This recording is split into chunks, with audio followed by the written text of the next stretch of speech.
Assalamualaikum warahmatullahi wabarakatuh. Apa kabar kalian semua? Semoga sehat ya walaupun menjalankan ibadah puasa di tengah pandemi corona seperti sekarang ini. Kembali lagi dengan saya, Yuniatri Widianingrum dari kelas manajemen 2B Fakultas Ekonomi Universitas Muhammadiyah Cirebon. Di video kali ini saya masih membahas tentang lanjutan dari video sebelumnya, yaitu penjelasan tentang ideologi Muhammadiyah atau lebih tepatnya tentang 7 pokok pikiran atau prinsip di dalam pendirian Muhammadiyah. Di video sebelumnya saya sudah menjelaskan tentang 7 pokok pikiran atau prinsip di dalam pendirian Muhammadiyah. Yang pertama, yaitu bahwa manusia harus bertauhid.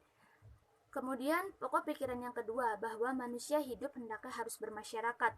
Di sini saya ingin menjelaskan bagaimana seharusnya manusia ketika menjalani kehidupan di dunia harus bermasyarakat.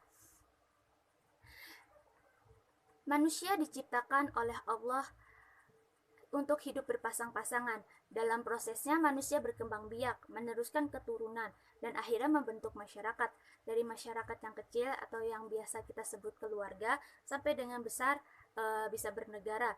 Jadi negara terbentuk dari kelompok masyarakat yang terkecil. Apabila dalam kelompok masyarakat kecil telah tercipta kedamaian, maka dalam lingkungan masyarakat yang lebih besar juga akan tumbuh kedamaian. Oleh karena itu, adalah tidak benar jika apabila ada manusia yang memisahkan diri dari kehidupan bermasyarakat. Banyak hal yang membuat manusia tidak dapat hidup bermasyarakat. Akan tetapi, apapun itu sebabnya, sebaiknya setiap manusia sadar bahwa ia tidak dapat lepas dari kehidupan bermasyarakat. Setelah seseorang sadar bahwa hidup di dunia berada dalam masyarakat, nah, agar hidup bermasyarakat itu berjalan dengan baik, ia pun harus sadar ada syarat membangun masyarakat yang baik. Syarat yang pertama adalah kesadaran bahwa manusia berasal dari Allah Subhanahu wa taala dan akan kembali kepada Allah Subhanahu wa taala. Apapun status sosialnya, status ekonominya, pendidikan, suku, bangsa dan kepercayaannya, semua berasal dari Allah Subhanahu wa taala dan kepadanya kelak manusia kembali setelah selesai hidup di dunia. Kemudian, untuk mencapai kedamaian dalam hidup bermasyarakat diikat dalam hidup persaudaraan, saling menghormati dan menyayangi dalam ikatan persaudaraan. Kemudian hidup dalam pertemanan berdasarkan kasih sayang, saling menghormati, menghargai keberadaan masing-masing kawan. Tidaklah mudah untuk membangun hidup bermasyarakat dalam kasih sayang, persaudaraan, pertemanan dengan baik. Salah satu syarat yang harus dipenuhi untuk damai dalam bermasyarakat adalah setiap pribadi dapat mengendalikan diri dengan menekan ego. Selama manusia selalu mempertahankan egonya, yaitu ia merasa lebih berkuasa, lebih baik, lebih hebat dari yang lain, maka timbullah pertengkaran karena ego yang tinggi. Tidak suka didahului, tidak mau mengalah, tidak mau berbagi, ingin selalu dipuji, ingin disanjung, ingin dinomorsatukan, ingin selalu didengar perkataannya dan tidak mau mendengar orang lain. Oleh karena itu, sulitlah bagi manusia yang tidak dapat mengendalikan egonya untuk mencapai kedamaian. Ego yang tinggi hanya memiliki rasa iri, dengki, cemburu, dan dendam. Sebaliknya, orang yang dapat mengendalikan diri dengan menekan egonya adalah orang yang rendah hati. Tetapi ia manusia yang tabah, sabar, dan mau menerima pendapat orang lain dari pendapatnya sendiri.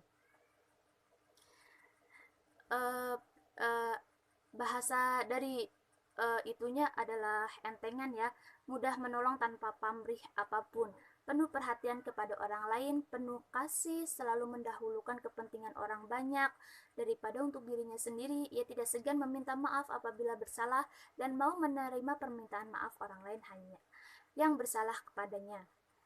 Nah, tentunya orang yang bisa mengendalikan ego, hatinya itu damai karena semua perbuatannya hanya ditunjukkan atas dasar baktinya kepada Allah Subhanahu wa taala yang Maha Esa. Ya, karena ia menyadari bahwa hanya Allah lah yang Maha Tinggi, hanya Allah lah yang Maha Kuasa, hanya Allah lah yang Maha Adil dan menguasai alam semesta dan seisinya dengan kebijaksanaan demi kesejahteraan dunia ini. Dengan demikian, ia dapat bermasyarakat dengan baik karena dimanapun ia berada, ia selalu nyaman. Masyarakat yang lain dapat menerimanya dengan baik pula. Nah, lanjut ke pokok pikiran yang ketiga, bahwa hanya hukum Allah lah yang sebenar-benarnya, satu-satunya yang dijadikan sendi untuk membentuk pribadi yang utama, mengatur kehidupan bersama dalam menuju hidup bahagia dan sejahtera yang hakiki di dunia dan di akhirat. Saya juga akan menjelaskan Maksud dari hanya hukum Allah yang sebenar-benarnya, satu-satunya yang dijadikan sendi untuk membentuk pribadi yang utama, mengatur kehidupan bersama dalam menuju hidup bahagia dan sejahtera yang hakiki di dunia dan di akhirat. Maksudnya yaitu masyarakat yang sejahtera, aman, damai, makmur dan bahagia hanyalah dapat diwujudkan di atas keadilan, kejujuran, persaudaraan dan gotong royong, bertolong-tolongan dengan bersendikan hukum Allah yang sebenar-benarnya, lepas dari pengaruh syaitan dan hawa nafsu. Agama Allah yang dibawa dan diajarkan oleh sekalian nabi yang bijaksana dan berjiwa suci adalah satu-satunya pokok hukum dalam masyarakat yang utama dan sebaik-baiknya.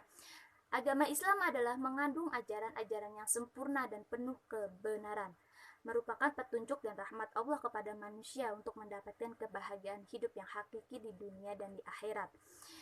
Pada pokok pikiran yang ketiga ini, sejalan dengan firman Allah di dalam Quran Surat Ali Imran ayat 85 dan Quran Surat Ali Imran ayat 19. Saya akan menjelaskan satu-satu dari kedua Quran Surat Ali Imran tersebut. Yang pertama, Quran Surat Ali Imran ayat 85 yang berbunyi, A'udzu billahi minasyaitonir rajim. Bismillahirrahmanirrahim. Wa may yabtaghi ghairal islami dina falan yuqbala minhu wa huwa fi akhirati minal khosirin. Yang artinya, dan barang siapa mencari agama selain Islam, dia tidak akan diterima dan di akhirat dia termasuk orang yang rugi. Nah, penjabaran yang saya terima dari Quran Surat Ali Imran ayat 85 yaitu Allah menetapkan bahwa barang siapa mencari agama selain agama Islam atau tidak mau tunduk kepada ketentuan-ketentuan Allah, maka imannya tidak akan diterima oleh Allah. Orang yang mencari agama selain Islam untuk menjadi agamanya di akhirat nanti termasuk orang yang merugi, sebab ia telah menyia-nyiakan akidah tauhid yang sesuai dengan fitrah manusia. Yang kedua, Quran Surat Ali Imran ayat 19 yang berbunyi, A'udzu billahi minasyaitonir rajim. Bismillahirrahmanirrahim. Innad dina 'indallahil Islam wa makhtalafal ladzi utul kitaba illa mim ba'di ma ja'atuhumul ilmu baghyan bainahum. Wa may yakfur bi ayatillahi fa innallaha sari'ul hisab. Yang artinya, sesungguhnya agama di sisi Allah ialah Islam. Tidaklah berselisih orang-orang yang telah diberi kitab kecuali setelah mereka memperoleh ilmu, karena kedengkian di antara mereka. Barang siapa ingkar terhadap ayat-ayat Allah, maka sungguh Allah sangat cepat perhitungannya. Nah, penjabaran yang saya terima dari Quran Surat Ali Imran ayat 19 adalah agama yang diakui Allah hanyalah agama Islam, agama Tauhid, agama yang mengesahkan Allah. Dia menerangkan bahwasannya agama yang Islam. Semua agama dan syariat yang dibawa nabi-nabi terdahulu intinya satu, ialah Islam, yaitu berserah diri kepada Allah yang Maha Esa, menjunjung tinggi perintah-perintahnya dan berendah diri kepadanya, walaupun syariat-syariat itu berbeda di dalam beberapa kewajiban ibadah dan lain-lain. Nah, Muslim yang benar ialah orang yang ikhlas dalam melaksanakan segala amalnya, serta kuat imannya dan bersih dari syirik. Kemudian Allah menggambarkan perselisihan para ahli kitab tentang agama yang sebenarnya. Kemudian juga Allah menggambarkan di akhir ayat ini dikemukakan peringatan kepada orang-orang yang kafir terhadap ayat-ayat Allah dengan menandaskan hukuman yang akan ditimpakan kepada mereka. Nah, itu penjelasan mengenai 7 pokok pikiran atau prinsip dalam pendirian Muhammadiyah. Yang baru saya jelaskan 3 pokok pikiran. Selanjutnya saya akan menjelaskan di video selanjutnya. Kurang lebihnya mohon maaf. Tunggu video selanjutnya dari saya. Assalamualaikum warahmatullahi wabarakatuh.